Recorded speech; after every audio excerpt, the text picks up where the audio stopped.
Hello guys, welcome back. In today's very video edition, I'm going to be teaching you guys how to test a simple relay 4-pin. This very relay here is very much common for every car make and model. Now, after my teaching you how to test a relay today, you're pretty much going to know how this very relay works, not just only how to test it.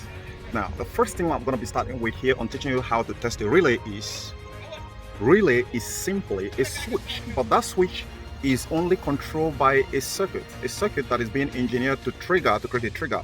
You know how to trigger, to pull a trigger. So this relay is a trigger to on and off, to switch powers between a circuit. So let me hang my camera somewhere and I'm going to give you some very useful information on how to test this. We're talking about practical, not theory. So okay, for you to test this very relay successfully, you're going to be needing a socket like this or pairs of wires. So and the wire needs a color coding so that you can be able to identify which you are using when you're using ground or when you're using the positive power. And you're also going to be needing a light bulb. So let me teach you how all these things play together. Lastly, you're also going to be needing a simple multimeter. But if you don't have a multimeter, no problem. So we're going to start first with multimeter, then we dive into without using a multimeter. But the functionality or the result you're going to be getting is going to be quite a little bit limited when you are using a multimeter than when using another guy which I had at the back here, which is a battery, a 12-volt battery, because most of the relay using your car, especially cars that are not heavy duties, that are not heavy duty trucks or long vehicles, are rated 12 volts. Now let's get started with the relay. So with the first thing which we want to be doing here is first identify the relay, then we turn on this guy on. For most Germans it can be a little bit tricky, but some of them that are good have their wiring diagram on it, as you can see right now. So these two pins here, these very two pins here and here, represents here and here. Then this one here, which is the 87 pin, we have the 86 here. The 86 is this one here. Why this 80? They label them together because there is no polarity between the two of them. There is no polar. So, and you have 87 here and you have 30, which is this one here. Now with that wiring diagram understood and identified, let's go with a multimeter. So the first thing you have to understand about this very switch in here is that there is a resistor somewhere around here and there is an induction coil here. That is what this means anytime you see this wiring diagram on a relay. So we're gonna go ahead and turn the multimeter on and go to continuity. That's the first test we're going to be doing here. The continuity we're going to be performing is between the induction coil to know if it is good. We should be having reading there. Even if it's a resistance, we're going to be having reading there. So let's go ahead and select it. And now is in sorry. Okay, it should be. Now that's one thing which I needed to confirm before we go further.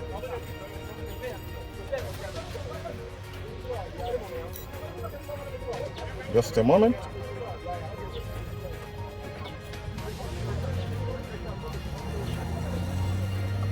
Now, what we need to set to test here is these two terminals. We can be able to determine the integrity of these very two because, as you see on the label here, they are constantly open. They are not constantly closed. I hope that is clearly understood. So you put one pin here and one here, and it should read, and you can see it reading on the multimeter here. So that means that the induction here is in a very good condition, right? The electromagnetic coil that is here is in a very good condition, which when energized it will create a switch between these very two. If I didn't teach you that correctly, now here is the deal.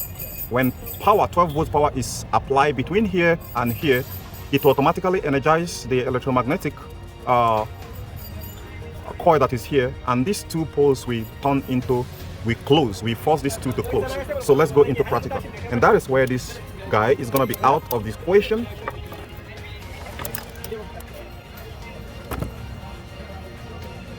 And this guy comes into the equation, and also this guy comes into the equation.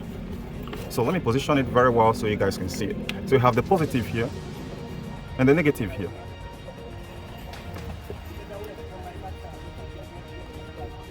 Now I want to go ahead and tie this to this very end here, which is the negative. We're going to be using this very white wire as our negative, but we're using this very purple white wire, purple with a white tracer as our positive. Don't forget that. Now we're going to wire this relay up it is very easier when you are using the socket. Like I said, this socket has 4 wires. If I dissect it right now, you're gonna see that they're all coming from different part of this very relay. So let me get those things out so you can see it. Right now you can see these are the 2 switches. I hope you understand that goes into this slot here. Why these 2 are the one that energizes the magnet. So here is the deal. We can test this in 2 ways. The first test here is, since this, I told you guys that these 2 are the switch, right? So I can, when you plug this into here, you realize that these 2 are the switch, the triggers. And here is where the power goes in this very tool here, which is this guy here. Don't forget what I told you at the concept of this very video here. So I'm gonna go ahead and plug this very guy here. When you plug it here, I want to show you guys something. You connect this very light bulb here. Connect this light bulb here. If you connect this very light bulb, one pole here, another one here, it's not gonna work, right? Because sorry, even as it is right now, it's not gonna work. Do you know the reason why it's not gonna work? Because it's not gonna supply straight 12-volt power here. So if you do this connection, you are wrong. You have got it wrong. So I just did that to teach you guys a lesson. Now here is the fun part. The fun part here is, I want you guys to follow this video very wiring very simply. I'm gonna ground one of the light bulb here. All right. Now I want to go ahead and ground these 2 guys. Ground the relay. Don't forget the side which you're supposed to ground, and the side you're supposed to. It doesn't have polar like I told you guys from the onset. Don't forget these 2 guys are the switch. So if you touch it here, you should hear a click. Can you hear that? Because that switch is already closing these 2 guys up, like I told you guys at the context of this very video. These 2 guys are making close right now, pin 30 and pin 87, which is these 2 guys are acting as a switch. Now here is the fun part. We want to wire this very light bulb so that when we touch here, right, when we touch here, then it's gonna connect the both of them. It's gonna, now let me show you something, guys. If I touch here right now, you see the light bulb comes on. That is not what we want to do. We want to allow this. All right, well, let me show you guys. This is just what it is. I'll connect this one here, right? These 2 wires. I'm gonna zoom back a little bit so you guys can see it. These are the 2 wires, the switch from the relay. Connect it to here. Now, if normally, I want you guys to pay attention. If I connect this to here, the light bulb should be able to light up immediately. All right, I want to zoom in a little bit because I want this to be as crisp as possible. Okay, and while also maintaining the so if I touch here right now, it's going to blow up because I'm sending the 12-volt power that is here into this very side. Now this is what I want to do. These 2 powers are not touching together. I want you guys to understand the concept of the relay. So if I touch it here right now, it's gonna connect these 2 wires using this relay, and this bulb should be able to light up, and that is how you know that the relay is good. So let me go ahead and touch it. Well, it seems like I have an error somewhere else. Now this is something you have to understand. If you make this very contact here, because right now what it's doing simply as it is right now is switching these 2 together. All right, but since it's making that noise, this is good, and it's not lighting up, that means there is a problem with this very relay, even as though it's making a contact. I mean, it's getting energized. It's when it gets energized, you start hearing the switch making a clicks. Sometimes it could be rust, sometimes it could be the bad terminal. You see that this very side here is rust. It's rust that's so bad. So if I could clean it up a little bit, let me see, let me remove these wires and do it directly. Let us see how that goes. That would have been a little bit much more practical approach to this, but we're gonna be needing more wire to do that anyway.